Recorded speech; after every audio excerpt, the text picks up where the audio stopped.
मोहन हमारे मधुवन में, मोहन हमारे मधुवन में तुम आया ना करो, तुम आया ना करो, जादू भरी बंसुरी बजाया ना करो।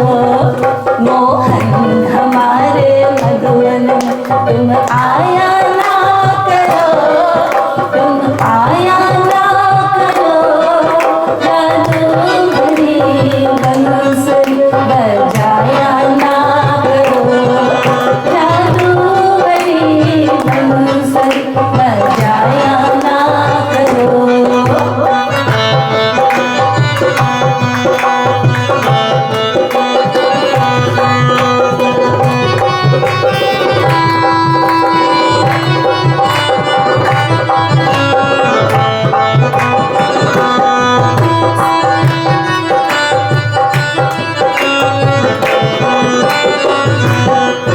सूरत तुम्हारी देख के, सूरत तुम्हारी देख के सलोनी सावरी, सलोनी सावरी। सूरत तुम्हारी देख के सलोनी सावरी, सलोनी सावरी। सुन बांसुरी की तान को हम हो गए बावरी, हम हो गए बावरी। माखन चुराने वाले, माखन चुराने वाले, दिल चुराया ना करो, दिल चुराया ना करो, जादू भरी बंसुरी बजाया ना करो, जादू भरी बंसुरी बजाया ना करो। मोहन हमारे मधुवन तुम आया ना करो, तुम आया ना करो, जादू भरी बंसुरी बजाया ना करो।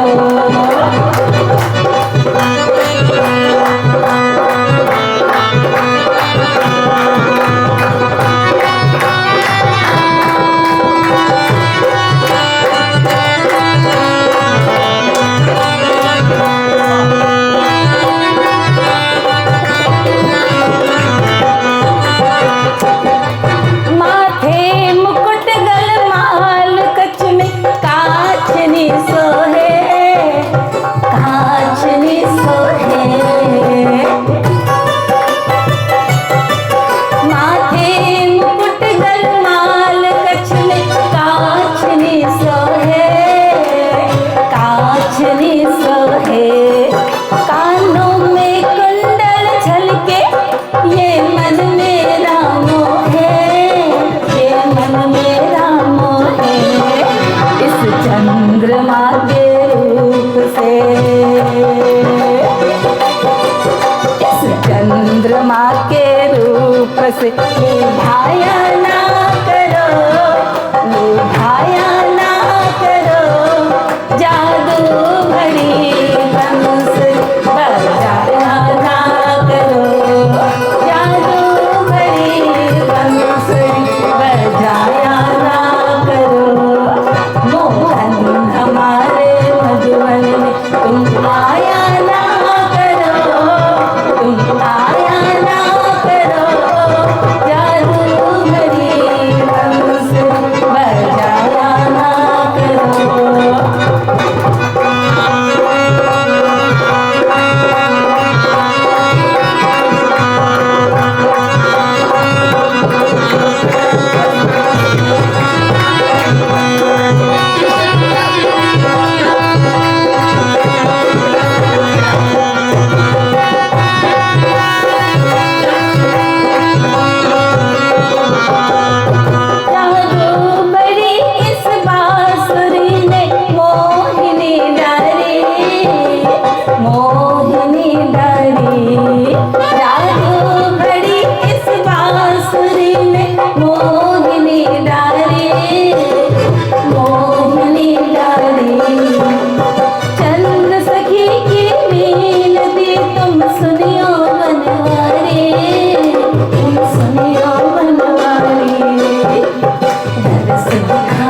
बोले कृष्ण कन्हैया लाल की जय।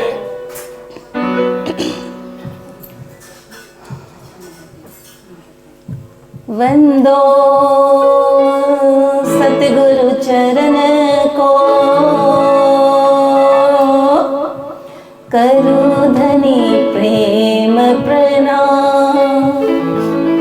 अशुभ हरन मंगल करण, श्री देव चंद्र जी नाम।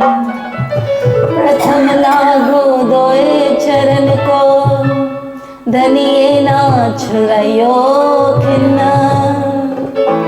लाख तले लालेड़िया, मेरे जीव के यही जीवन। तन मन धन अर्पण कियो,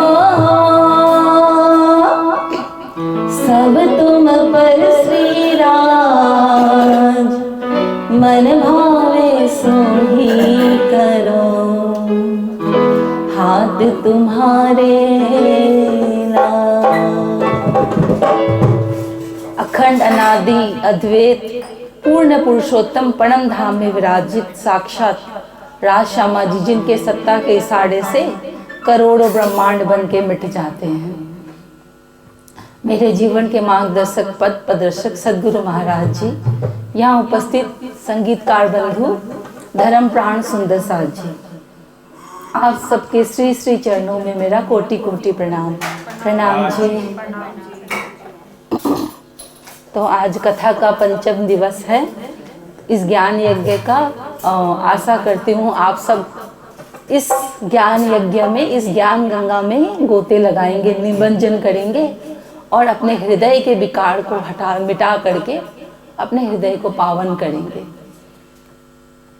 अब ऐसा शुभ अवसर है तो भी हम अपना कल्याण नहीं कर पाए तो फिर क्या, और दूसरा कोई उपाय है नहीं संसार में।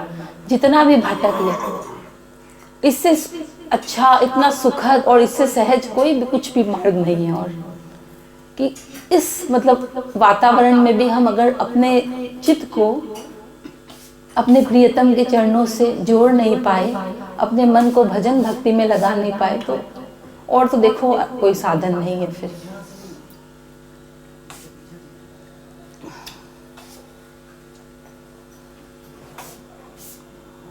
हमें ये तो भ्रम ही है कि कोई संसार में सुख है। एक बार क्या होता है ना, एक बुढ़िया थी तो ना उसकी सुई खो गई थी। अब वो ढूंढ ढूंढ के परेशान, अब क्या करी, बाहर आके ढूंढने लग गई, सब जगह परेशान हो गई ढूंढ ढूंढ के। तो कुछ बच्चे खेल रहे थे, बोले कि मैया मैया क्या हुआ, तो बोले कि मेरी सुई ढूंढ रही हूँ। अब वो बच्चे ने भी खेलने लगा, बच्चे सब भी खेलने लग गए। तो अब बच्चे ढूंढने लग गए तो उनको भी नहीं मिला, तो फिर पूछा कि मैया अच्छा बताओ सुई कहाँ घूमी थी। तो बोले अच्छा सुई तो यहाँ नहीं घूमी थी, अंधेरी कोठरी में घूमी थी सुई, तो वो वहाँ अंधेरा था ना, इसीलिए मैंने सोचा बाहर में आके ढूंढूं।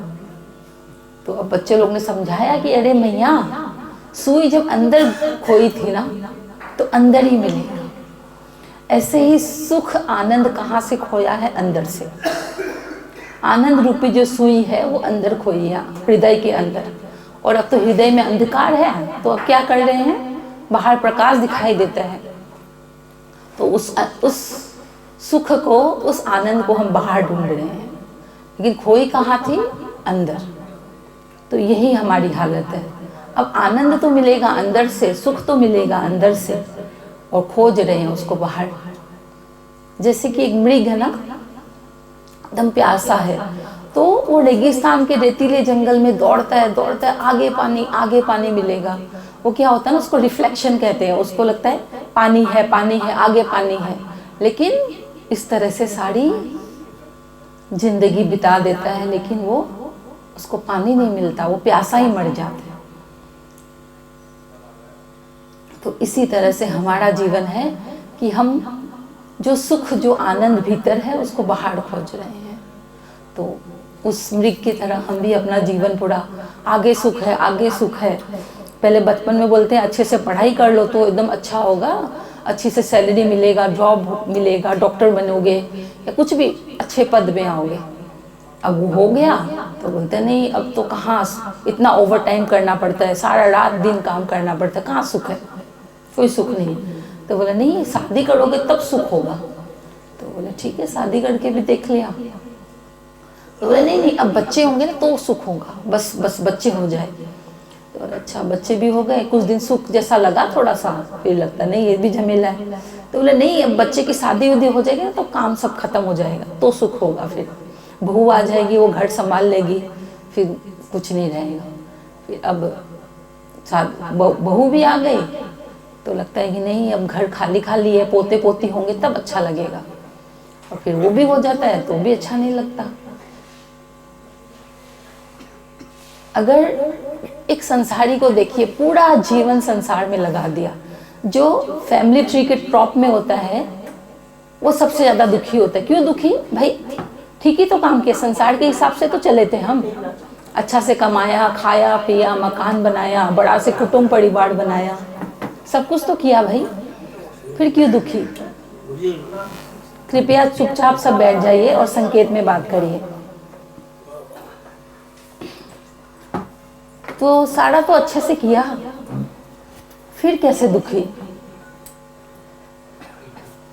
क्या कहते हैं कि जब माता पिता वृद्ध हो जाते हैं तो ऐसे सब बोलते हैं कि मंदिर में पाठ रखवाया है, बहुत दुख पा रहे हैं बेचारा, जल्दी चले जाएंगे अगर धाम तो ठीक रहेगा। क्यों? क्योंकि काम नहीं करते ना आप, कोई काम के नहीं रहे। जब तक संसार के काम के रहोगे तब तक संसार पूछेगा, ये तो फिर तो कोई नहीं पूछेगा, फिर दुख बनता है कि हाँ कोई पूछता नहीं है। तो ये संसार तो ऐसा ही है, इसका तो स्वभाव ही है, जब तक काम आओगे किसी के तब पूछेगा, बस स्वार्थ है यहाँ तो। उस समय तो लगाया नहीं चित्त को भगवान में, तो अब कहाँ से लगे, तो पूरी आयु गंवा दी। लेकिन फिर भी हमारे संत कहते हैं, हमारे ग्रंथ कहते हैं कि उठ जाग मुसाफिर भोर भई, अब रैन कहाँ जो सोवत है। उठ जाग मुसाफिर भोर भई, अब रैन कहाँ जो सोवत है। जो सोवत है सो होवत है, जो जागत है सो पावत है। जो सोवत है सो, जो जागत है सो पावत है। तो अब जागना कैसे कहा, किसको कहते हैं जागना? आंखें खुल गई तो हम जाग गए क्या? किसको कहा है नींद और किसको कहा है जागना? ये आत्मा है ना, ये जन्म जन्म से सोई हुई है, तो इसको जगाने को ही आत्मा कहते हैं जागना। शरीर तो हम उठते ही हैं, रोज सोते ही हैं, जागते ही हैं, इसके बारे में नहीं कहा गया। ये जो आत्मा जो सोई हुई है जन्म जन्मांतर से, तो उसको पता ही नहीं कि इसकी क्या मंजिल है। क्यों? क्योंकि शरीर के पीछे, मन के पीछे, इंद्रियों के पीछे हम लगे हैं। अब आपसे कहूं, अब आपके आंख जो है वो कह दे कि एक दिन हम काम नहीं करेंगे खाली, तो काम चल जाएगा क्या? नहीं चलेगा। एक दिन आंख काम नहीं करेगा तो क्यों होता है ना, किसी का ऑपरेशन होता है तो एक दिन तो आंख बंद रहती है, एक दिन, 4 दिन, 5 दिन, काम चल जाता है ना। अब समझ लो कान बोले एक दिन मैं काम नहीं करूंगा, चलेगा क्या? नहीं काम। पैर बोले एक दिन काम नहीं करूंगा, तो हाथ नहीं चलेगा काम, हाथ एक दिन नहीं काम करेगा तो। लेकिन आत्मा बोल दे अभी मैं निकल जाऊं इससे, शरीर से, तो नहीं चलेगा ना। तो इसका क्या मतलब हुआ कि जो चीज सबसे ज्यादा जरूरी है, जो आत्मा सबसे ज्यादा जरूरी है, जिसका कल्याण सबसे ज्यादा जरूरी है, वो सबसे लीस्ट इंपॉर्टेंट है हमारे लिस्ट में। नहीं देखिए, इसको महत्व देते हैं क्या हम आत्मा की खुराक को?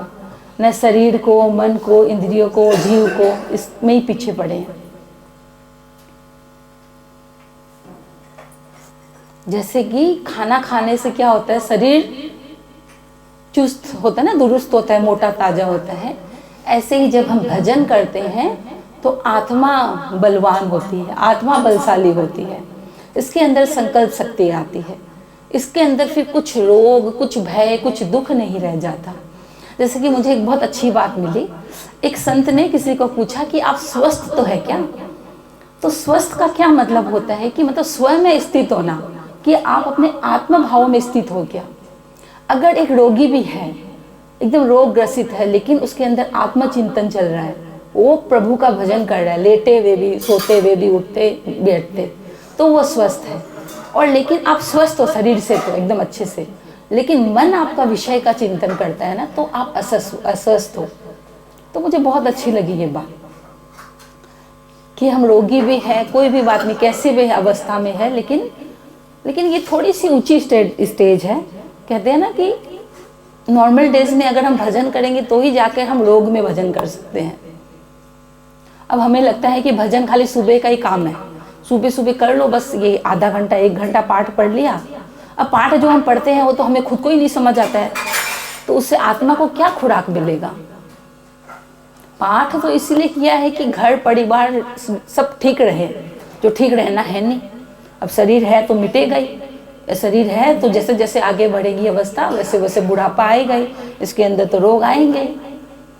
जब रिश्तेदार है तो वो तो छूटेंगे ही, वो होगा ही, सब कुछ होगा, कुछ भी हो सकता है। और दिन ब दिन तो और ज़्यादा कुछ कुछ हो रहा है अब तो ना, अब तो और ज़्यादा विकृतियाँ आ रही है सब जगह। एनवायरनमेंट में पोल्यूशन है, खाने में पीने में सब में विष है।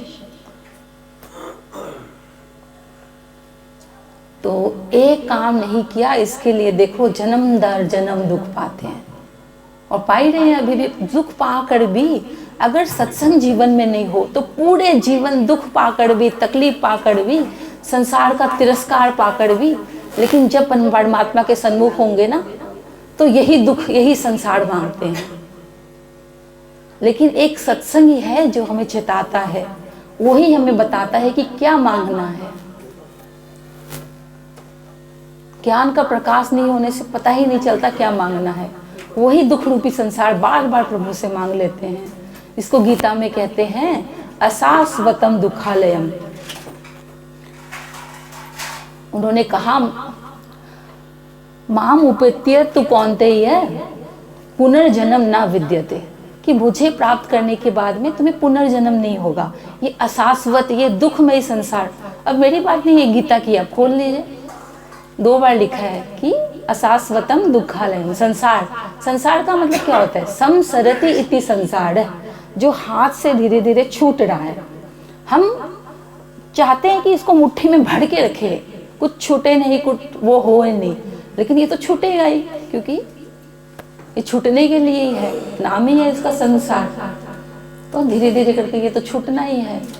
लेकिन गलती कहाँ हो गई कि जो छूटता नहीं, जो छूटने का है उसको पकड़ के रखने की कोशिश कर रहे हैं, और वस्तुतः जिसको पकड़ना है उसको पकड़ने की कोशिश ही नहीं करते। उसको तो बिल्कुल छोड़ के रखा है, वो तो लीस्ट इम्पॉर्टेंट है हमारे लिस्ट में। किसी संत ने कहा था, मुझे बहुत अच्छी लगी ये बात, मैंने भी कोशिश करी अपने जीवन में अप्लाई करने की, कि आपको अगर 100 काम हो लेकिन आपके भूख लगी है ना, आपको भूख सता रही है, तो वो 100 काम छोड़ करके पहले आप भोजन करें। लेकिन इससे आगे क्या कहा कि आपके पास 1000 काम है करने के लिए, लेकिन आत्मा को भी तो भूख लगी है ना, तो वो 1000 काम छोड़ करके प्रभु का भजन करें। क्योंकि देखो बताया था उस दिन भी कि काम तो कभी खत्म होगा नहीं, जब तक मरेंगे नहीं तब तक काम खत्म नहीं होगा। अब इसके लिए तो समय नहीं है, क्यों? क्योंकि इसकी इम्पोर्टेंस, इसकी वैल्यू हमें पता नहीं।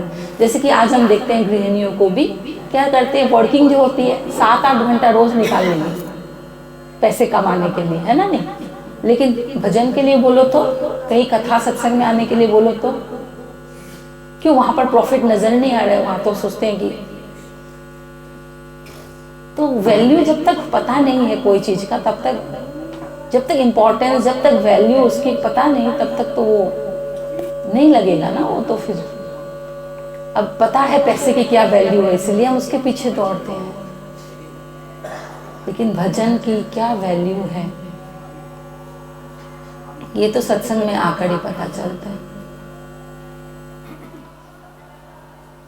आज क्यों याद करते हैं हम मीरा को, सूर को, कबीर को, तुलसी को, है ना, प्राणनाथ जी को, देवचंद्र जी को, छत्रसाल जी को, और भी जितने अनंत भक्त हुए हैं, और किसी को तो याद नहीं करते हम, क्योंकि उन्होंने भजन को ही सबसे विशेष माना, उसी में ही ध्यान दिया।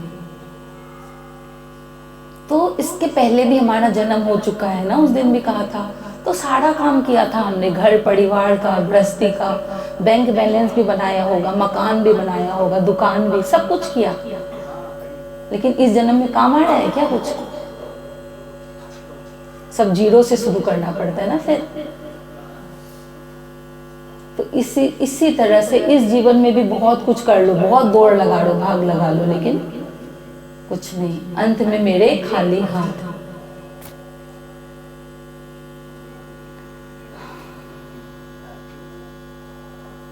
बीती जाए उमरिया तेरी,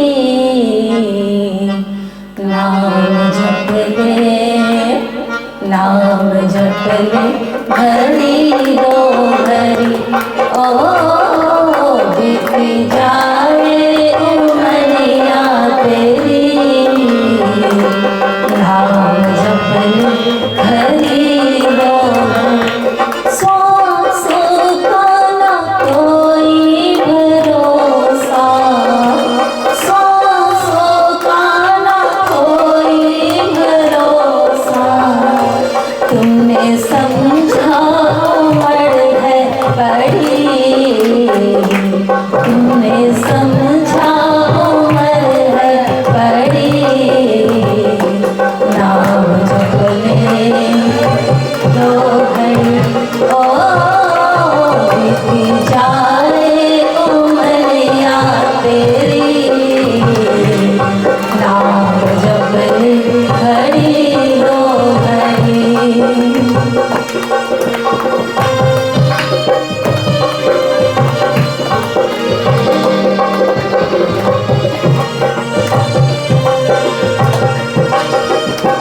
जीवन पाकर ना नाम लिया, इस जीवन का पाला भी क्या, जीवन पाकर ना नाम लिया, इस जीवन का पाला भी क्या, नाम की अगर कमाई नहीं,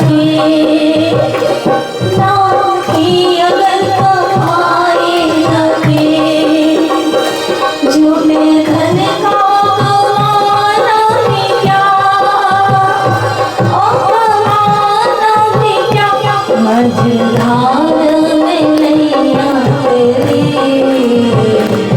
मझधार में नैया तेरी, नाम जप ले, नाम जप ले, घड़ी दो घड़ी, ओ बीती जाए उमरिया तेरी, नाम जप ले, नाम जप ले, घड़ी दो घड़ी, सांसों का ना कोई भरोसा, सांसों का ना कोई भरोसा, तुमने समझा उम्र है बड़ी, नाम जप ले, नाम जप ले, घड़ी दो घड़ी।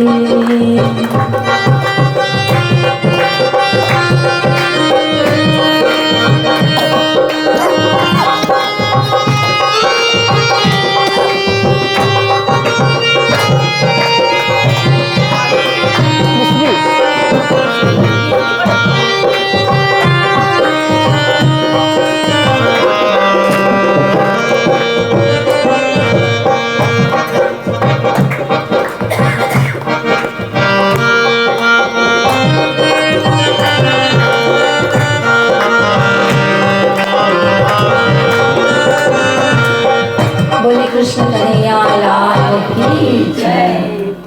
अब कल हम लोग सुमधुर समुद्र श्री कृष्ण की लीलाएं का श्रवण कर रहे थे कि किस तरह से जो गोपियां हैं पहले तो चाहती थी कि कन्हैया आए घर पर, और जब कन्हैया नहीं आते थे तो अब उल्हाना लेकर जाते थे मैया के पास।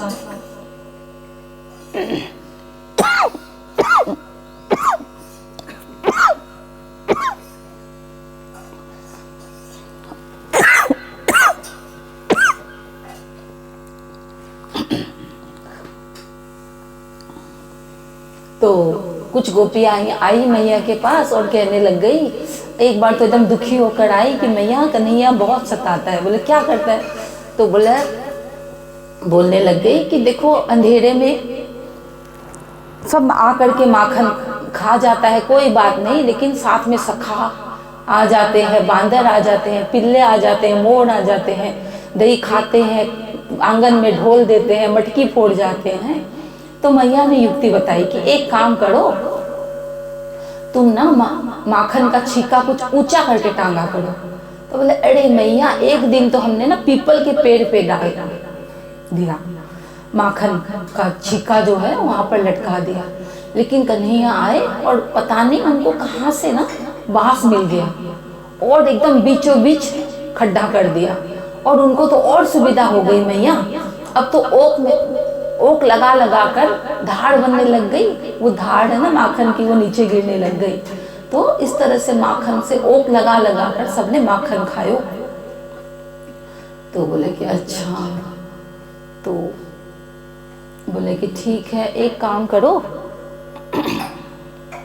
तो जितने भी युक्ति बताती थी कोई भी समझ नहीं आता, और कोई कोई गोपी तो ऐसी थी अब कन्हैया का दर्शन करने आती थी, अब किस बहाने से आए ना, तो जामन लेने आती थी और क्या करती थी, अपने ना मणि की माला वहां बिखेर देती थी। अब बिखेर करके बार बार कन्हैया का दर्शन करती थी। अब मैया आती तो बोलती मोती बीनू मैया, और बार बार मोती बीनती और इधर उधर नजर बचा के फिर से मोती बिखेर देती थी। फिर मैया आती, अभी तक हुआ नहीं क्या तेरा मोती चुंगना? बोले नहीं मैया, मिल नहीं रहे, और कन्हैया का दर्शन करती। एक गोपी तो बहुत रोती रोती आई मैया के पास और कहने लग गई कि मैया कन्हैया तो बहुत उद्यम करे। तो बोले क्या करी कन्हैया ने? तो मैया एक दिन मैं जल भरने गई और जल भरकर ला रही थी, मटका के ऊपर मटका और उसके ऊपर मटका, और इधर कन्हैया ने पीछे से क्या किया, ग्वाल बाल के साथ में आए और माखन खाया। ठीक है कोई बात नहीं मैया, माखन तो खा लिया, लेकिन अब सब कहने लग गए कि देखो, कन्हैया कहने लग गए ग्वाल बालों से कि गोपी तो बहुत काम किया करे, चलो आज एक काम करते हैं, गोपी का हाथ बटा देते हैं। बोले कि कैसे? बोले देखो माखन तो खा लिया, ज्यादा भूख है नहीं, माखन बच गया, एक काम कर देते हैं, घर में माखन का पोता लगा देते हैं। तो सब ग्वाल बाल मिल करके माखन का पोता लगा देते हैं घर पे। अब आई वो मटके के ऊपर मटका और मटके के ऊपर मटका आई, और इधर सब ग्वाल बाल और कन्हैया सब घर को बंद करके कि हे प्रभु, आज तो जो इस घर में आए पहले उसकी रक्षा करना, ये कहकर भाग, और पीछे से देख रहे थे कि चलो आज क्या नाटक मतलब देखने मिलता है, तमाशा। तो इधर आई वो, अब कोई उसको तो होश नहीं कन्हैया के हो, मतलब कन्हैया इतना सुंदर था ना, बस सब गोपियां उसी में बावली रहती थी, तो कोई होश नहीं उसे। बस आई और ऐसे जैसे ही पाँव रखा, वो सीधा वो जो अंतिम दीवार था ना, वहां पर जाकर के पैर लगा। अब सब ग्वाल बाल पीछे से आए और ताली बजाने लग गए और बोले अरे शुक्र कर इस दीवार का, अगर ये दीवार नहीं होता ना तो सीधे मायके पहुंच जाती तू आज तो। बोली कृष्ण कन्हैया लाल। तो अब मैया को बहुत क्रोध आया कि ये इतना दुष्ट हो गया कि सखियों को इतना सताता है गोपियों को। तो मैया आज तो मैया हट कर बैठी कि आज कन्हैया तुम्हें बांधूंगी।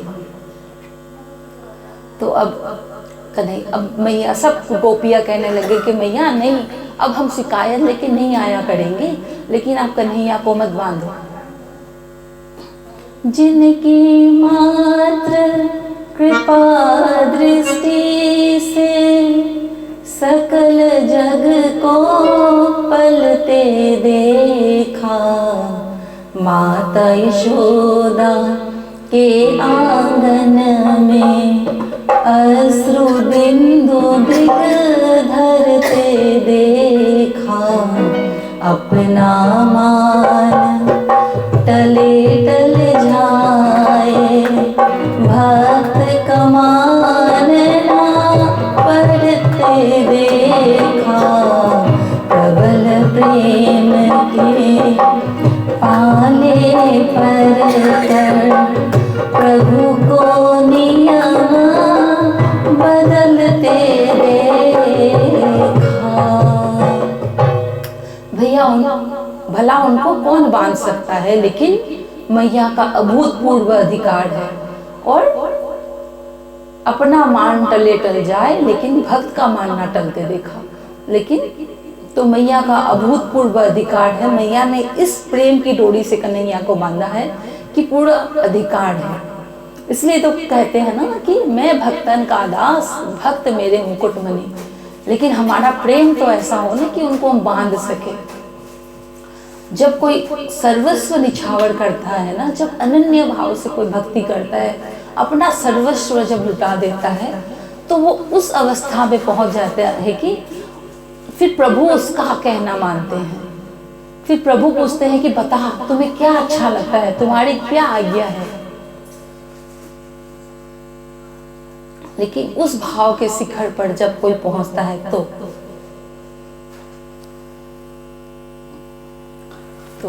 इसी को हम अपना लक्ष्य कह सकते हैं कि इस जीवन में ही कन्हैया को बांधना है। और बांधने के लिए केवल एक प्रेम है, प्रेम की डोरी है। तो अब मैया क्या करती है, कोशिश करती है। अब मैया ने क्या किया ना, देखो प्रेम की डोरी सुकोमल होती है। अब मैया सोचती है कि अरे कन्हैया का तो माखन माखन जैसा श्रीअंग है, कोमल, तो मैया ने कठोर डोरी नहीं ली। अब लेकिन जब भी बांधने लगती है तो 2 उंगली छोटी पड़ जाती है। सारे घर की रस्सी ले ली। और गोपियां भी आज कोई भी निषेध नहीं करती कि अगर मना कर दिया तो मैया का कहीं और कोप नहीं बरस जाए। तो मैया मांग रही है और गोपियां देती जाती है। और लेकिन कन्हैया तो बंद ही नहीं रहा। अब मैया के श्रीअंग में, माथे पे प्रश्वेत कर्ण झलक आए। मैया थक गई और बार बार 2 उंगली छोटी। इसको क्या कहते हैं कि 2 उंगली छोटी क्यों रह गई। एक तो भक्त का अभिमान कि साधन से मैं आपको पाऊंगा, वो कभी भी साधन से हाथ नहीं आते। जब भक्त साधन करके भी हार जाता है, जब उसको साधन का भी आश्रय नहीं रहता। इसको थोड़ा सा मैं और समझा। थोड़ा सा साउंड ज्यादा है क्या? हाँ थोड़ा सा। हाँ, प्रणाम प्रणाम प्यारे की जय। अब जब साधन का अभिमान होता है ना, जैसे कि अब इसको कि हाँ मैं एक दिन में 1000 माला करती हूँ, तो इसका क्या हो गया, अभिमान हो गया कि मैं 1000 माला करती हूँ। अब इसको जैसे मैं बताऊं कि मैं भागवत करती हूँ, ये अभिमान हो गया। तो लेकिन अगर इसको उल्टा कैसे किया होता है, जैसे 1000 माला किया है तो कैसे किया है कि ये तो आपने करवाया है, मेरे अंदर थोड़ी ताकत है, मेरी बुद्धि में ऐसी सद्बुद्धि थोड़ी है कि मैं बैठ करके इतना नाम ले सकूं आपका। तो जो कराया है वो आपने कराया है। तदिव्यम वस्तु गोवितम तुभ्यमेव समर्पये। जब ये भाव होता है ना, क्योंकि देखो अभिमान आ जाता है, नहीं तो कुछ भी करो अभिमान से बचना बहुत मुश्किल होता है। तो अभिमान से बचे रहना है ना, तो क्या करना होता है, जो भी किया शुभ अशुभ सब कुछ आपको अर्पण। जितना भी कुछ यश है, कुछ भी वैभव है, कोई किसी ने तारीफ करी, किसने स्तुति करी, तो सामने वाले ने तो कर दी, लेकिन मन में यही कहो कि ये मेरा कुछ नहीं है, आपने कराया, मेरे अंदर कोई ताकत नहीं है। अगर ध्यान में बैठते हैं तो 1 घंटा 2 घंटा 3 घंटा वाणी पढ़ा तो नहीं, मेरे अंदर ये सामर्थ्य थोड़ी है कि मैं बैठ सकूं। और सबको देखो, और तो कुछ नहीं कर रहा, सब संसार में भटक रहे हैं इधर उधर। तो ये आपने ही प्रेरणा दी है, ये आपने ही हाथ पकड़कर मुझे बिठाया है। तो इसको कहते हैं अभिमान से रहित होना। और जब हम उनको अर्पण कर देते हैं ना कोई चीज, तो वो और बढ़ जाती है।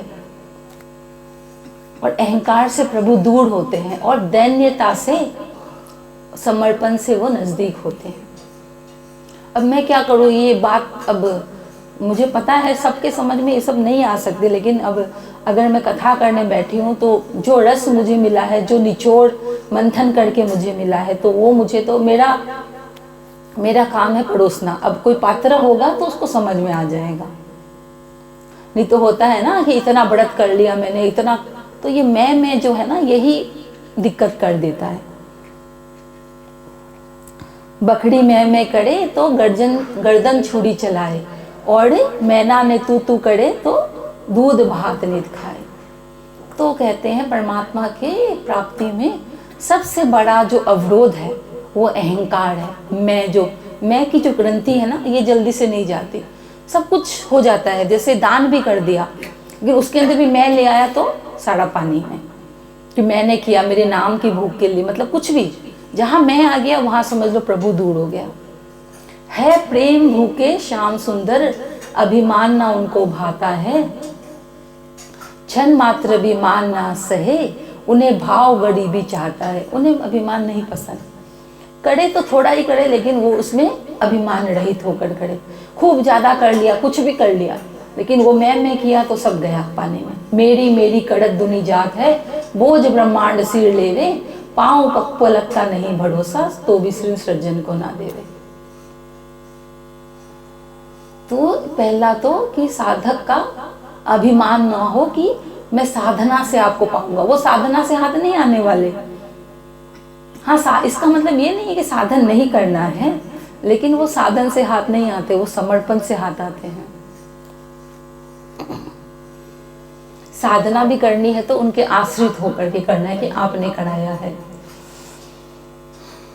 तो जब मैया थक गई, जब मैया को समझ में आ गया कि कन्हैया ऐसे नहीं बंधने वाला, तब जाकर के पहली उंगली पूरी होती है। और दूसरी उंगली की जब अभिमान चला जाता है ना कि मैं आपको पाने में सक्षम हूँ, मैं आपको पा सकता हूँ भजन से, ध्यान से, जो भी करके, तपस्या करके, दान करके, कैसे भी करके, तो जब अभिमान चला जाता है तब जाकर के वो कृपा करते हैं, कृपा निधान। तो जाकर के ये दो उंगली पूरी होती है और फिर जाकर के वो भक्त के प्रेम में बंधते हैं। तो अब इतने में ही जैसे ही मैया थक गई तो एक गोपी आई और कहने लग गई कि मैया इस डोरी से कन्हैया बंध जाएंगे। तो बोला अरे कहाँ से बंध जाएंगे, अपलाई नाई बंधियो, कब से मेहनत कर रही हूँ। तो बोले कछु टोना टोटका किया है क्या इस रस्सी में। तो कान में कहा कन्हैया को, अरे कन्हैया ये रस्सी बरसाने पे आई है। और जैसे ही वो रस्सी लगाई तो बंध गए। जिसके नाम से, जिसका नाम कर लेने से बंधन कटता हो, उससे भला कौन बांध सकता है। लेकिन तो वो प्रेम से ही बंधन में आ सकता है। इसीलिए उस दिन गाया था ना, प्रेमियों ने जो बनाया बन गए, प्रेमियों ने जो बनाया बन गए, प्रेम के बंधन में मोहन बंध गए, प्रेम के मोहन बंध गए, प्रेमियों ने जो बनाया बन गए, प्रेमियों ने जो बनाया बन गए, प्रेम के बंधन में मोहन बंध गए, प्रेम के बंधन में मोहन बंध गए। प्राणा प्यारे की जय। तो अब स्वयं तो बंध गए, लेकिन उसमें भी किसी के बंधन खोलने थे, जो कुबेर के पुत्र थे, जो यमलार्जुन का पेड़ बने हुए थे। तो उन्होंने पूर्व जन्म में श्रापित हुए थे, नारद मुनि का श्राप लगा था, तो वहां पर जड़ बन गए थे वो, तो उनका उद्धार किया। अब आगे कन्हैया नेक बड़े हो जाते हैं तो मैया से जिद करने लगते हैं। किसकी? अपने ब्याह की। कि आज तो कन्हैया हट करने लगते हैं कि मैया आज तो मैं दूध नहीं पीऊंगा। क्यों? बोले ना तो तू मेरो ब्याह करे और ना मोहे गैया चरावे भेजे। तो बोले कि अरे लाला तेरी फिर जात सगाई। सारे ब्रिज में सब गोपियां है ना तो को माखन चोर कहे। लिख सगाई तो बहुत गरनते आई, लेकिन ये सोचकर छोड़ी वाड़े कि लाला तो ये को माखन चोर है तो सगाई फिर ले जाए। लाला तेरी फिर जात सगाई, चोरी को काम छाड़ दे मोहन, लड़ जात लगाई।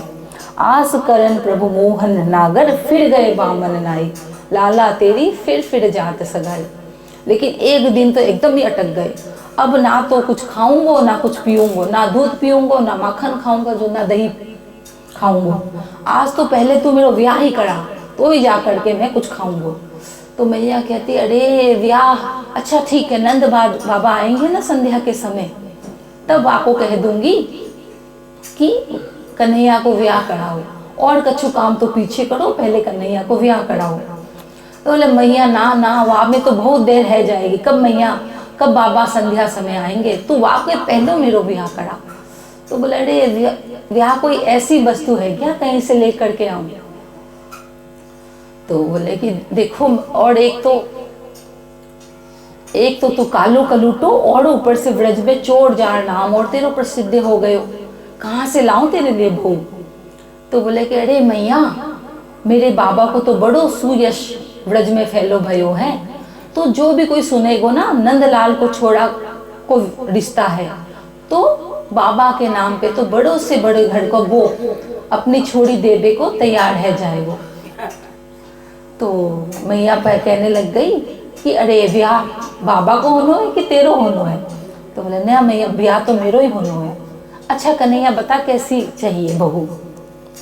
तो अब कन्हैया कहते हैं गोरी गुण वाली होए, भोली सी बेचारी होए, गोरी गुण वाली होए, भोली सी बेचारी होए, प्यारी नखवाड़ी बड़े गोप की लली, प्यारी नखड़ाली बड़े गोप की लली, लली ऐसी ढूंढ माई कहाँ तेरो जान, झट दुल्हा बनाए बात मान ले भली, झट दुल्हा बनाए बात मान ले भली, छोटे हाथन बीच रचाए दे, छोटे हाथन बीच रचाए दे, मेहंदी थोड़ी सी ओ मैया कर दे मेरो ब्याह, मंगाई दे दुल्हन गोरी सी ओ मैया कर दे मेरो ब्याह, मंगाई दे दुल्हन गोरी सी।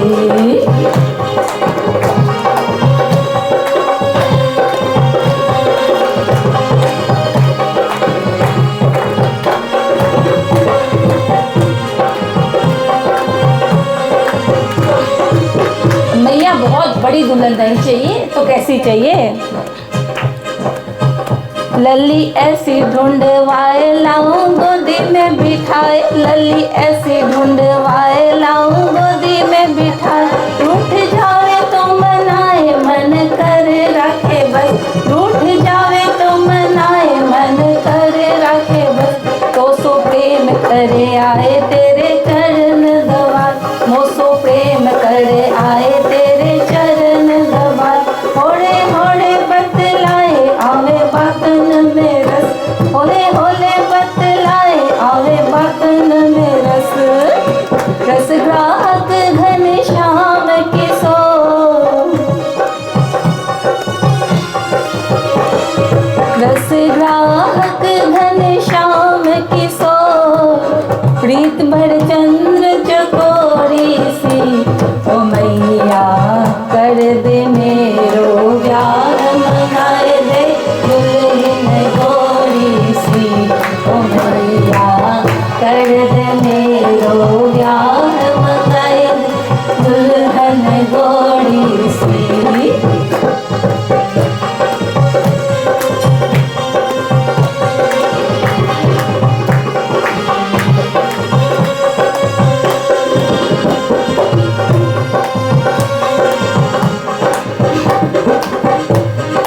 मैया कहती है अरे लाला इतनी जल्दी ब्याह कैसे हो जाएगा, बहुत तैयारी करनी पड़ेगी। पहले तो छोड़ी ढूंढी जाएगी, सुंदर सगाई होएगी, लाला का तिलक होएगा, फिर मैं बड़ी बारात लेके जाऊंगी, सबको बुलाऊंगी, पूरे वृक्ष को बुलाऊंगी, ढोल नक्कारे सहनाई बजेगी, बड़ी बारात चलेगी। मेरा जो लाला है वो दूल्हा बनेगा, घोड़ी पे सजेगा, घोड़ी पे बैठेगा, सहरा सजाया जाएगा।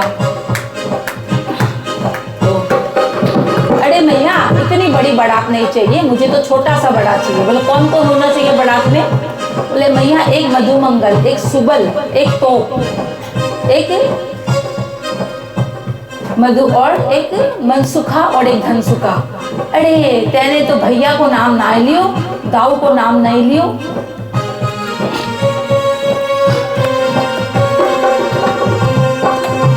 मैया छोटी सी बारात ग्वाल बाल 5 साल, मैया छोटी सी बारात ग्वाल बाल 5 साल, मल हल्दी 2 हाथ पट रेशमी धरा, मल हल्दी 2 हाथ पट रेशमी धराए, आई कड़े कुलड़ीत गोपी गाय देगी गी, ढाई कड़े कुलड़ीत गोपी गाय देगी गी, मोको दे दे पट पीत शीस रेशमी धरा, मोको दे दे पट पीत शीस धराए, धड़ सहरा व्याहवे को जाऊं, धड़ सहरा व्याहवे को जाऊं, कछाए दे कछनी कोड़ी सी, ओ मैया कर दे मेरो व्याह, मंगाए दे दुल्हन गोरी सी, ओ मैया कर दे मेरो व्याह।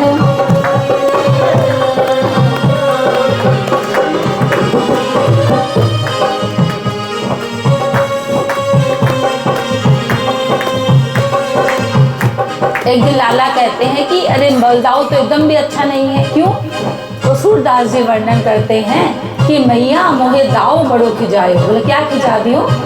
मोह से कहत मोल को लीनो तोहे यशोमती कब जाए। कि अरे मैया तो तोहे कुंभ के मेले में से खरीद कर लाई है मोल लेकर के, तू यशोमती को लाला नहीं है, मैं यशोमती को लाला हूँ। तो बोले मैं कहाँ से आयो? तो कुंभ के मेले में से तोहे मोल लेकर के आई है, और जब मैं रुआस हो जाऊं ना तो दाऊ सब बच्चे को सिखा दे जो खेल में ग्वाल बाल है, चुटकी दे दे हसत ग्वाल सिखा देत बलबीर, और तू मोहे को मारन सीखी दाऊ कबहू न खींचे। कि मैया तू तो मुझे ही मारती है, मुझे ही गाड़ी देती है, और दाऊ को तो कभी भी गुस्सा नहीं करती। तो क्या मैया मैं तोड़ो लाला नहीं हूँ? तो कहते हैं दाऊ कहता है मुझे गोड़े नंद यशोदा गोड़ी, तू क्यों श्याम शरीर। कि अगर तू यशोमती मैया को लाला होता तो तू भी तो गोड़ा होता है ना। नंद बाबा और यशोदा मैया दोनों गोड़ी है, लेकिन तुम काले हो। तो अब जब कन्हैया रोने लग जाता ये कह के, तो मैया कहती है सुनो कान भल भद्र चबाहू, मोहे गोधन की सौ मैं मैया तू पूत। मैया झूठी करे बात बूढ़ो भल दाऊ रात, मैया झूठी करे बात बूढ़ो भल दाऊ, लेना जाऊंगा बारात राखे कब हुन में, लेना जाऊंगा बारात राखे कब हुन में, मेल राखे ना कब होगा को मोरो कहे, मोल राखे ना कब होगा को मोरो कहे। मैया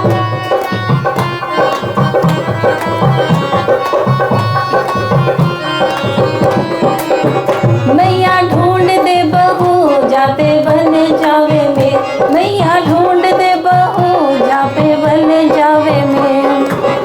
अब कहने लग गए कि पता नहीं जो दाऊ है वो छोड़ी वाड़े पे क्या क्या कहने लग जाए। तो मैया मैं तो दाऊ को नहीं ले जाऊंगा। तो बोले अच्छा कन्हैया, एक तो छोड़ी नहीं चाहिए, सर्वगुण संपन्न छोड़ी चाहिए, और वो भी जल्दी जल्दी चाहिए। तो बताओ मैं कहाँ से लाऊं, मेरे समझ में तो कुछ नहीं है। तो अब मैया कहती है, अब लाला कहता है इशारे से, खेलन वादिन घर आई। अब अब मैया को समझ आ रहा है कि कन्हैया का इशारा किया है, लेकिन फिर भी मैया विनोद में कहती है, अच्छा ललिता, वो जो विशोक की छोड़ी है ललिता, हाँ वो बिल्कुल ठीक रहेगी। अरे मैया कौन को नाम ले लियो, लड़ोका को, ना ना मैया वासन मेरी जोड़ी कहाँ बैठेगी। तो बोले अच्छा चंद्रावली अच्छी रहेगी फिर। तो बोले ना ना मैया चंद्रावली कहाँ, वो मोटी डिगड़ी और वो छोटो सो मल्लू। तो बोले अच्छा ठीक है, समझ में आ गया मुझे, विशाखा ठीक रहेगी फिर।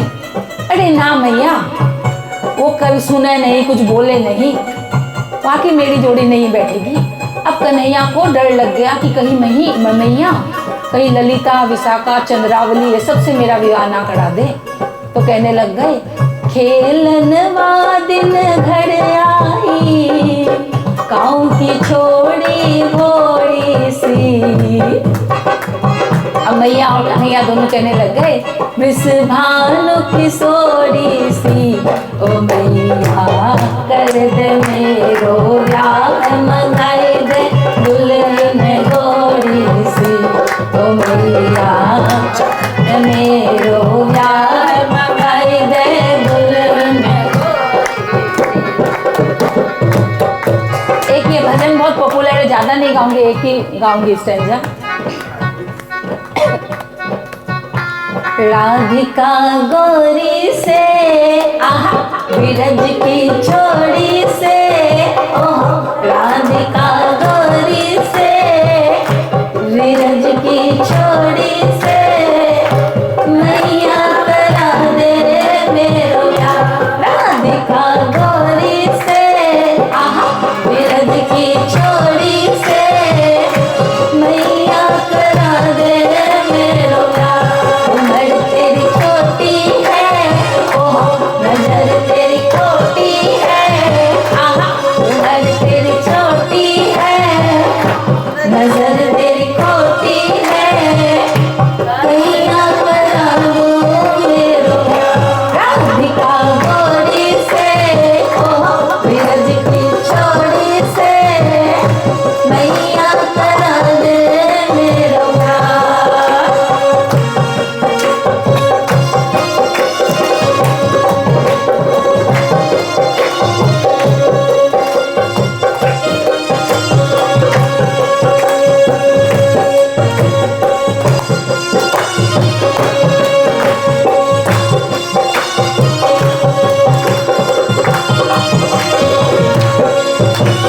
छोटी सी दुल्हनिया जब अंगना में डोलेगी, छोटी सी दुल्हनिया जब अंगना में डोलेगी, तेरे सामने मैया वो घूंघट ना खोलेगी, तेरे सामने मैया वो घूंघट ना खोलेगी।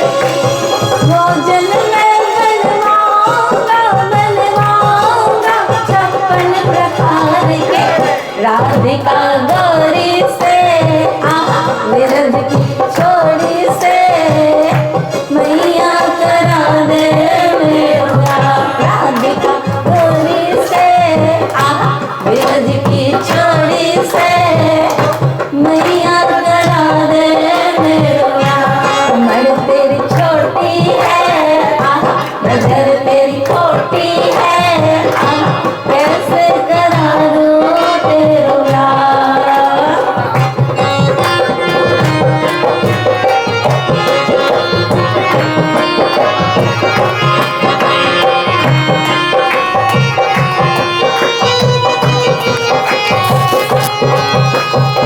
बोले कृष्ण कन्हैया लाल की जय। अब धीरे धीरे कन्हैया बड़े हो रहे हैं, तो अब लगभग जब 5 वर्ष के हुए कन्हैया, तो जब कार्तिक का मास आया, ठंडी ठंडी शीतल बयार बहने लग गई और कन्हैया के मन में गो सेवा का, गो चराने का संकल्प आया और मैया से कहने लग गए, मैया हो गैया चराई वे जाइबो।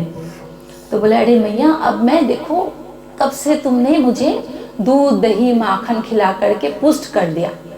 अब मैया मैं गौओं की सेवा करूँगा, मैं गोपाल बनूंगा। लेकिन मैया के हृदय में उमड़ता वो वात्सल्य भाव कि अरे छोना, अभी तो तू छोटा सो है, और कहाँ वो अगाध अबाध बन राशि। तो अब मैया ने कह दिया कि बाबा से पूछ करके बताऊंगी। और बाबा से फिर मंत्रणा की मैया ने कि कन्हैया गैया चराने जाने की हट कर रहा है। तो बाबा ने ये कह के टाल दिया कि कन्हैया कोई अच्छो सो मुहूर्त शोध करके तो ये भेजेंगे वन में गैया चरावे वास्ते। और एक नहीं चलती मैया की, एक नहीं चलती बाबा की। कार्तिक मास शुक्ल सप्तमी तिथि को सांडिल्य मुनि जो थे उनका आगमन हो जाता है नंद भवन में। तो अब कन्हैया कहते हैं कि बाबा आप मुहूर्त की बात कर रहे थे ना, तो यही ते मुहूर्त निकलाए लो। आप कह रहे थे ना ये काफी ज्ञानी पंडित है, तो यही ते मुहूर्त निकलाए लो। तो जो सांडिल्य मुनि थे प्रश्न सूचक दृष्टि से कन्हैया की बाबा की ओर देखने लग गए और पूछ रहे कि कन्हैया क्या कह रहा है। तो बाबा कहते हैं कि कन्हैया गैया चरावे के लिए हट कर रहा है।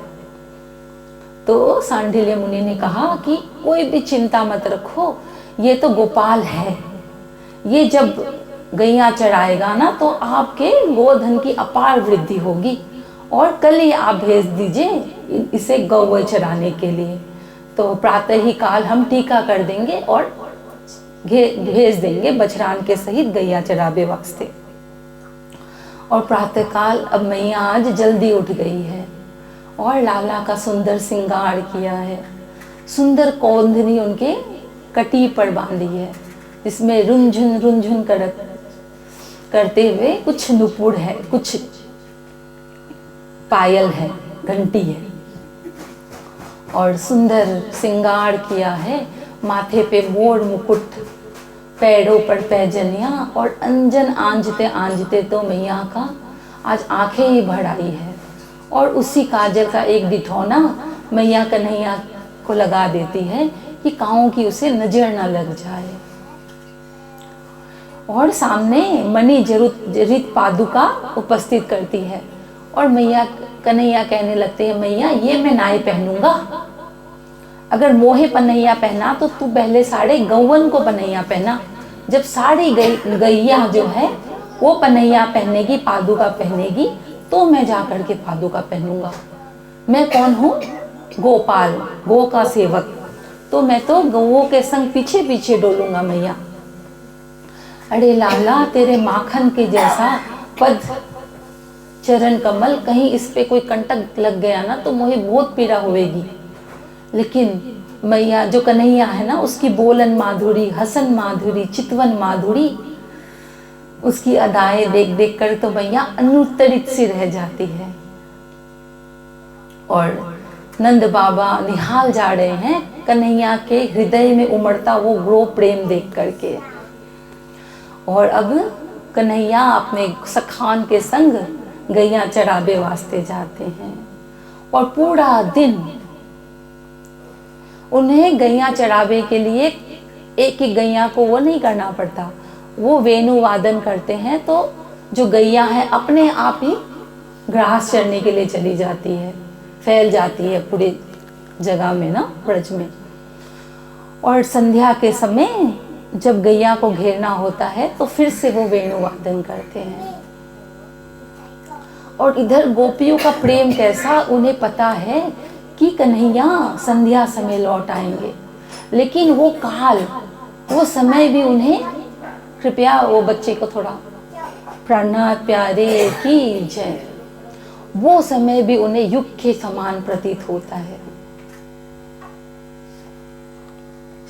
तो इधर आकंठ डुबो रखा है कन्हैया ने पूरे ब्रज को अपनी मधुर रस लीला निर्झरणी से, सबको अपना सुख दे रहे हैं।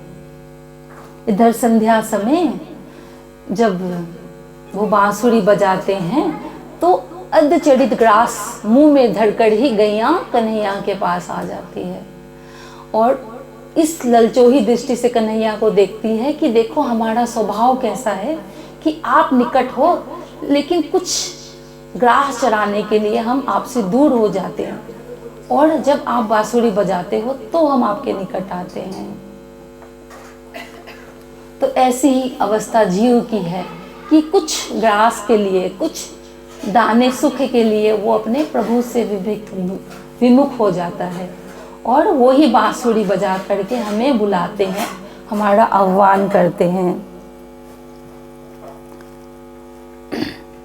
कित पाओ तरवर की छाँव, जित साजे कृष्ण कन्हैया।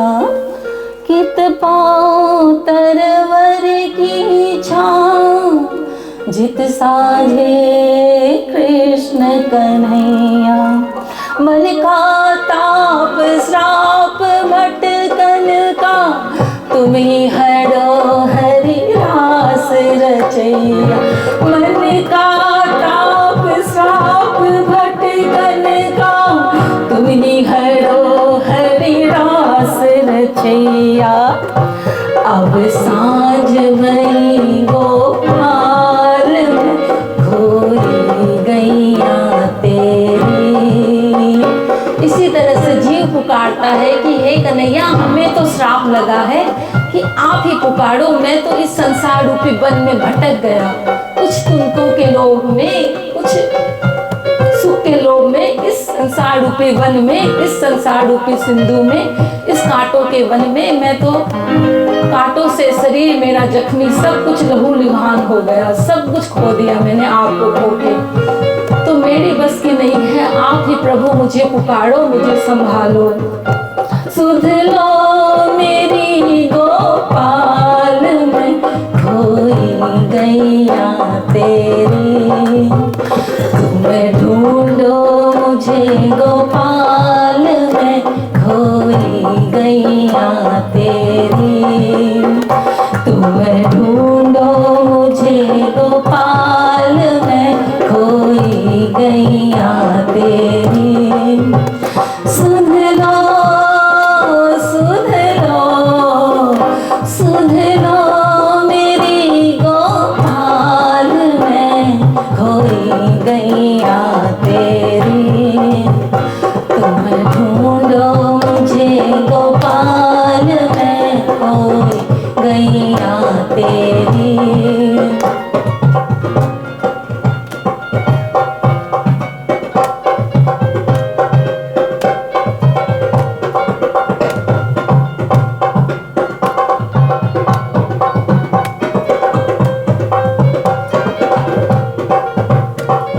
बंसी का स्वर नाद से टेढ़ो, मधुर भाव से मुझे पुकारो। बंसी का स्वर नाद से टेढ़ो, मधुर भाव से मुझे पुकारो। कृष्ण गोपाल गोविंद हरि हर, मुरली मनोहर नाम तिहारो। कृष्ण गोपाल मुरली हरि हरि हर, मनोहर नाम तिहारो। अब मूक निहारो बाट में, खोई गैया तेरी। अब मूक निहारो बाट, प्रभु खोई गैया तेरी। सुध लो, सुध लो, सुध लो मेरी गोपाल में, खोई गैया तेरी। ढूंढो मुझे गोपाल में, खोई गैया तेरी। तुम ढूंढो मुझे गोपाल में, खोई गैया तेरी। खोई गैया तेरी।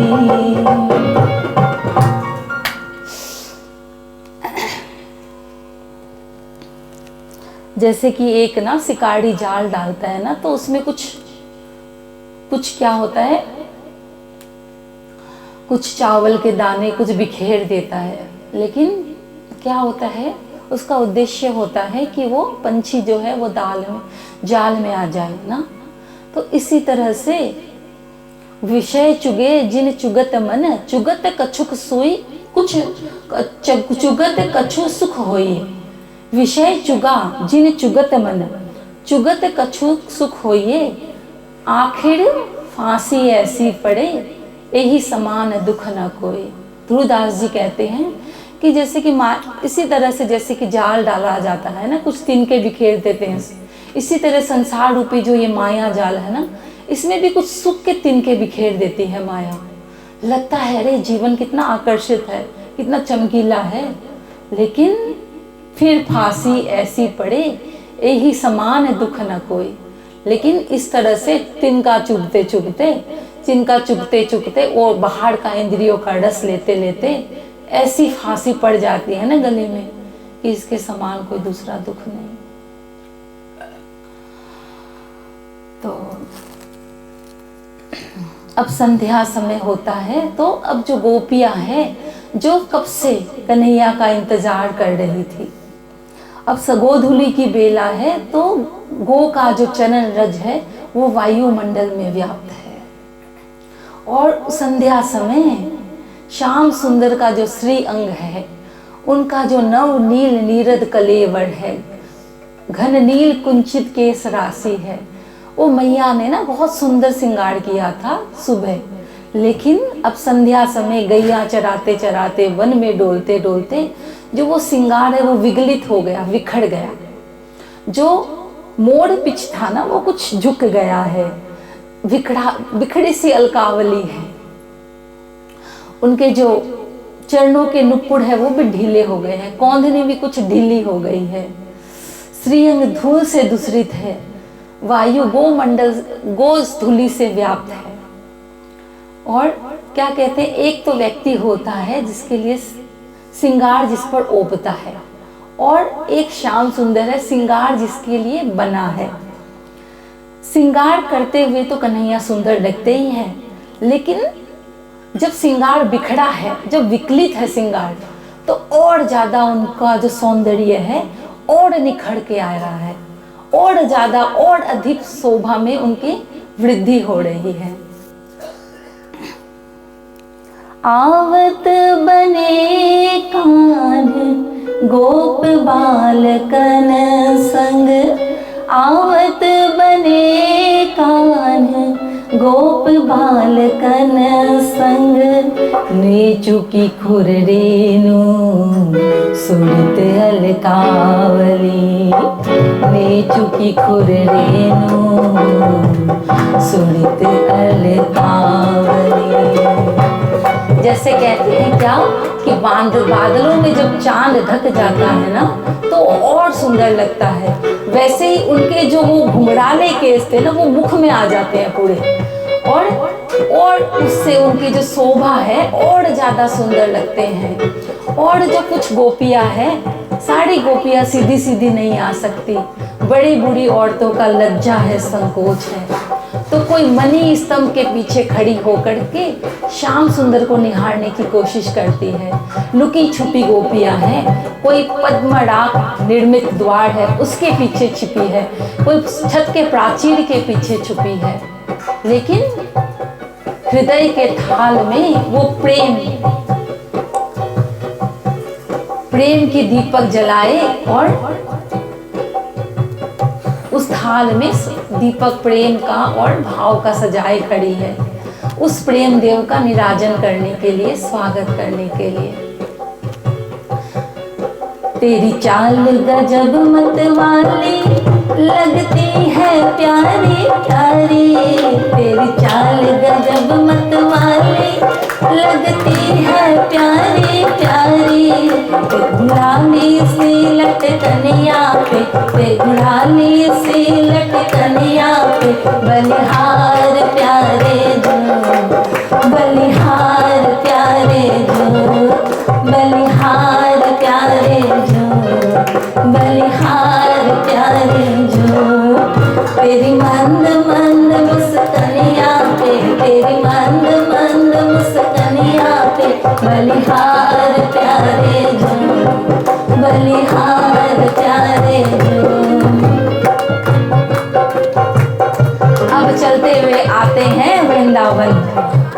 कैसी चाल है, कहा था ना तेरी चाल अजब मतवाली।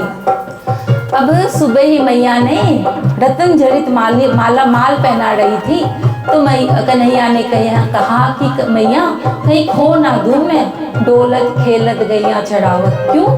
क्योंकि आज प्रथम दिन कन्हैया को ना सखाओ के हाथ का बना हुआ सिंगार धारण करना था। तो जितने भी सखा थे, सुहृद जन थे, सुदामा, तोसल, विशाल, सब क्या करते हैं, सुंदर सुंदर जो कुसुम है, जो पुष्प है, उसको चुन करके वनमाल सजाते हैं और कन्हैया को वो वनमाल पहनाते हैं। कन्हैया मैया तो सोचती है कि मेरो लालो अलसायो आएगो, थको आयो होएगो, लेकिन मैया को नहीं पता, भूखो आयो होएगो, लेकिन मैया को नहीं पता कि पता नहीं कन्हैया ने कितने हृदय के थालों में वो सजा हुआ प्रेम का भोग ग्रहण किया। जो सीधी सीधी कन्हैया को देखती है, वो कन्हैया को देख देख कर बलिहार हो रही है, और जो लुकी छुपी गोपियां हैं उसे कन्हैया अपने तिरछी चितवन से देख रहे हैं और सुख प्रदान कर रहे हैं। तेरी मोड़ मुकुट लटकनिया पे, तेरी मोड़ मुकुट लटकनिया पे, बलिहार प्यारे जो, बलिहार प्यारे जो, बलिहार प्यारे जो, बलिहार प्यारे जो। तेरी मंद मंद मुस्कनिया पे, तेरी मंद मंद मुस्कनिया पे, बलिहार प्यारे जो, बलिहार प्यारे जो, बलिहार प्यारे जो, बलिहार प्यारे जो। बोले कृष्ण कन्हैया लाल की। अब कन्हैया पूरे दिन गैया चराते हैं, कभी कहीं वन भोजन करते हैं। मैया कलेवा बांध के देती है, इतना देती है कि सब सखा भी पाले। आज दधि मीठो मदन गोपाल, भावत मोह तिहारो जूठो, चंचल नयन विशाल। आने पात बनावत डोना, दिए सबन को बाट। जिन नहीं पाए सो मेरे भैया, मेरी हथेली चाट। आज दधी मीठो मदन गोपाल, क्या करते हैं, उनके जो सखागण थे ना, वो पेड़ के ऊपर चढ़ जाते हैं और बड़े बड़े पत्ते तोड़ लेते हैं और उसको जमुना जी में धोकर घुमा करके सीख लगा करके पत्तल बना लेते हैं, छोटे छोटे डोना बना लेते हैं। और कन्हैया कैसे हैं, एक हाथ में तो दधी घी मिश्रित चावल है और एक हाथ में जो अचार है ना, आम का, नींबू का, टेट का, इस तरह से एक हाथ में तो अचार फंसे हैं और एक हाथ में इस तरह से वो चावल है। और कहते हैं कि जिसको जिन नहीं मिल पायो सो मेरी भैया, मेरी हथेली चाट। कि सबको तो बांट दिया, लेकिन जिसे नहीं मिला तो मेरी हथेली चाट लो। अब ब्रह्मा जी ने सोचा कि चलो, सुना है कि पूर्ण ब्रह्म परमात्मा धराधाम पे अवतरित हुए हैं, तो चलो जा करके उनको देखा जाए कि कैसी लीला करते हैं। और ये लीला हो ही रही थी बनभोज की, तो ब्रह्मा जी आ गए और देख रहे थे कि किस तरह से कन्हैया सखान का जूठा पाते हैं और सखान को अपना जूठा खिलाते हैं, किस तरह से हथेली अपनी चटवा रहे हैं, सब अचार चटवा रहे हैं। तो ब्रह्मा जी को ग्लानि हो गई कि ये कैसा भगवान है, दुनिया भर का झूठा खा रहा है, और उनको शंका हो गई। अब उन्होंने परीक्षा लेनी चाहिए, परीक्षा लेनी चाहिए। और क्या किया, उनके जो जितने भी ग्वाल बाल गैया बछड़े सब थे ना, सबका हरण करके वो ब्रह्मलोक ले गए। यहाँ पर अब सोचा कि क्या करेंगे, देखता हूँ, परीक्षा लेनी चाहिए। तो अब समझ में आ गया कि साड़ी ब्रह्मा की करतूत है, इसे तो सृष्टि रचना का कार्य दिया था, अब ये साथ में पालन भी करने लग गया। सारी गौवे को हरण कर लिया, सबको बछड़ा को खाली सृष्टि का रचना का काम दिया था। तो अब कन्हैया ने अपना ही विस्तार कर लिया, स्वयं खुद ही उतने ही ग्वाल बाल गैया बछड़े बन गई। इस लीला के पीछे भी रहस्य है कि ना जो गैया मैया थी वो सोचती थी कि कन्हैया आड़ोगने से पहले हमारा जो दूध है ना वो तो जूठा हो जाता है, क्योंकि बछड़ों का जूठा हो जाता है, तो क्यों ना हो कभी वो मतलब जूठा दूध नहीं, वो प्रसाद ग्रहण करे ना, स्वच्छ ग्रहण करे। और इधर जिसके अंदर वात्सल्य भाव था ना, जिन गोपियों के अंदर, वो सोचती थी अरे यशोदा मैया तो बड़ी भागवान है, किस तरह से लाला को हृदय से चिपटा कर लाड करती है, कहीं काश हमारा भी ऐसा भाग्य जगे। तो जिनके अंदर वात्सल्य भाव था उन सबके आज तो लाला तो कन्हैया है। तो इस तरह से आज जब गए तो आज क्या हुआ, जो गैया थी ना वो अपने छोटे बछड़ों को छोड़कर आज तो बड़े बछड़ों को चाट कर रही है, दूध पिवा रही है।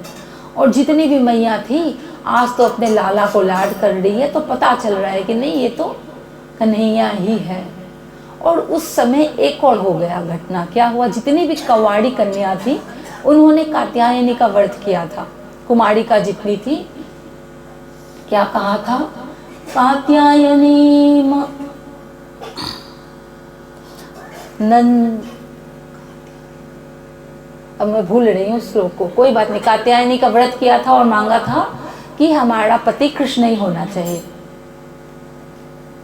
तो इस तरह से तो उस समय क्या हुआ, सांडिल्य मुनि जी ने कहा कि देखो ये तो संवत बहुत अच्छा है, तो जितने भी गोप है ना तो उन सब का विवाह हो जाना चाहिए गोपियों से जो कवाड़ी है। तो कौन का किससे विवाह हुआ, सबका विवाह, उस समय तो कन्हैया ही थे तो सबका विवाह कन्हैया से ही हुआ।